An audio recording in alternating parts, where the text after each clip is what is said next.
Jsem Libor Herber a jsem ředitel v obchodní firmě a pak mám ještě svoje privátní aktivity v nemovitostech. Už před nějakou dobou jsem si řekl, že bych si chtěl nechat vylepšit zuby. Když jsem navštívil pana doktora, tak mi řekl, že mám hodně zdravé zuby, hodně dobré zuby a že ta estetika není celý ten racionální důvod, proč do toho zákroku jít. Takže jsem mu víceméně poděkoval a s tím jsem se spokojil a šel jsem domů. Ale bohužel jsem si za asi 2 roky vyslechl nějakou diagnózu svoji, díky které jsem musel, nebo kvůli které jsem musel podstoupit nějakou léčbu. A potom jsem se tam ukázal znova. A byť to na těch zubech nebylo tolik vidět, tak přece jenom trochu jo, a to už mi pan doktor neodmítnul. A domluvili jsme se na tom, že si nechám udělat všechny zuby. Moje motivace největší byla v tom, že přicházím do kontaktu s lidma, jednám s lidma prakticky skoro denně a byť se tolik nesměju, tak jsem chtěl možná. Takže proto jsem si nechal udělat zuby. Já bych to řekl tak, že předtím, než mi pan doktor vlastně na to kývnul, z toho důvodu, který jsem tady řekl, tak ne, že bych se nesmál, nebo bych se s těma lidma nebavil, ale teď jsem rád, že ty zuby mám tak, jak mi je udělal, tak, jak mi je opravil, přestože to nebylo takové drama, ten estetický handicap tam takový nebyl, ale jsem o to radši a jsem rád, že teď vlastně mi někteří lidi říkají, že mám pěkné zuby, nebo že mám dobré zuby, i ti lidi, co mě neznají, třeba v hospodě mi to řekne číšník. Jako.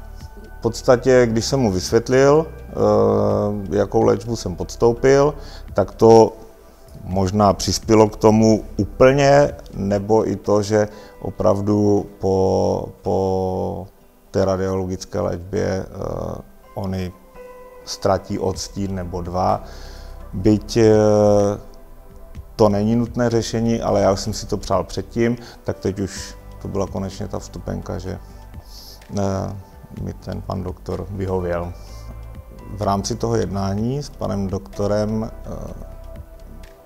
jsem vlastně byl poučený, že zase ty zuby by neměly být o tolik jiné, než tak, jak je člověk má, tak jak mu vyrostly, tak, jak s nima vypadal předtím, protože to okolí by ho mohlo začít vnímat jinak než do té doby.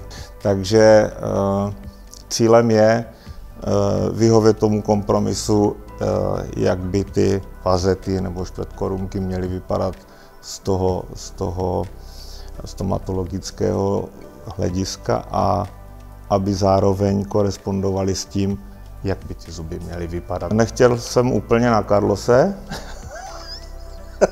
ale, a to mi taky říkal, že bych si měl rozmyslet, ale taky jsem nechtěl úplně takový ten jako hodně přirozený, chtěl jsem něco mezi tím. Jo, a v tom mi pan doktor vyhověl. Ale to bylo rychle, si myslím, že tady ty otisky, rentgeny a tady ty věci a potom opravdu za krátkou dobu jsem nastoupil na to první sezení. Myslím si, že to bylo i nejdelší, typu možná, že i 5 hodin. A potom byly už ty ostatní byly kratší, ale bylo jich docela dost. A musím říct, že tak, jak jsem měl vždycky se zubaře jako obavy, tak tam jsem chodil rád, protože tam byla dobrá atmosféra, říkali jsme si tam vtipy. Píchli mi injekci, nic jsem necítil, takže mi to bylo jedno. A věděl jsem, že ten výsledek bude dobrý, protože ty reference jsem měl ty nejlepší. Mé první pocity po zákroku byly určitě jenom dobré. Začalo to už v ordinaci, kde mi to všichni chválili, byli se tam podívat i z recepce. A pokračovalo to doma, v práci. Jeden z mých vrstevníků, co jezdíme na motorkách, tak říkal, že když mě viděl poprvé, tak si vzpomněl na ten film, jak si tam ten jeden starší pán musel místo té náhrady dát ty tiktaky, tak jsem mu poděkoval. Tak ten můj nový úsměv, jak říkám, on je určitě jiný, je nový. Díky tomu, že vlastně mě poprvé ten pan doktor odmítnul, tak zas až tak jiný, než jaký jsem měl s těmi svými zuby, tak není, ale určitě to vypadá líp z hlediska toho komfortu. Je to stejné jako předtím, prostě čištění pravidelné, ty mezizubní kartáčky a takhle, nemám s tím problém a není nic, co by bylo teď jinak než předtím, takže a neomezuje mě to v ničem, vězení, čehokoliv, tak vypadá, že nezměnilo se nic. Pan Libor, nezapomenutelná figurka v naší ordinaci. Užili jsme si spolu spoustu srandy, protože je fakt veselý, takový bodrý člověk, postavou prostě enormní, že jsme měli strach, že se nám nevleze na křeslo prostě přes svoje ramena, takové, jaké měl ramena, tak taky dopadá ten zkus, čili byl z generace mojí, cirka blížil se k 50.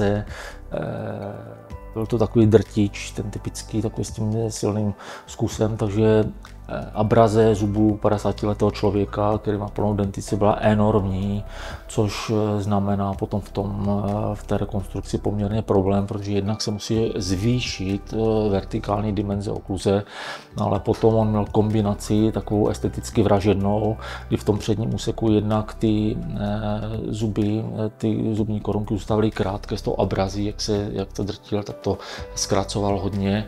A navíc měl mezi zuby mezery, takže když my rekonstruujeme nějakýma korunkama a máme vyřešit zuby bez mezer, tak vždycky počítáme šířku zubů plus polovinu mezery ke každé straně, což ty zuby dělalo enormně široké, tak tomu jsme museli přiřadit nějaký poměr délky, aby ten poměr šířky a délky těch zubů byl v pořádku, takže jsme tam modelovali dásně, modelovali jsme znova papily mezi těma zubama, zvyšovali výšku té okluze, kterou jsme museli vzadu podepřít, takže zase rekonstrukce od 7 po 7, v každé čelisti 14 zubů, ale zase na druhou stranu to byl případ, který proběhl velice rychle, protože kromě tady těch věcí mu nic nebylo a ty zuby byly poměrně jako zachovalé tou abrazí, takže takové zuby se většinou nekazí, takže té kazivost měl minimálně, takže ten případ byl hotový v podstatě, v pondělí jsme začali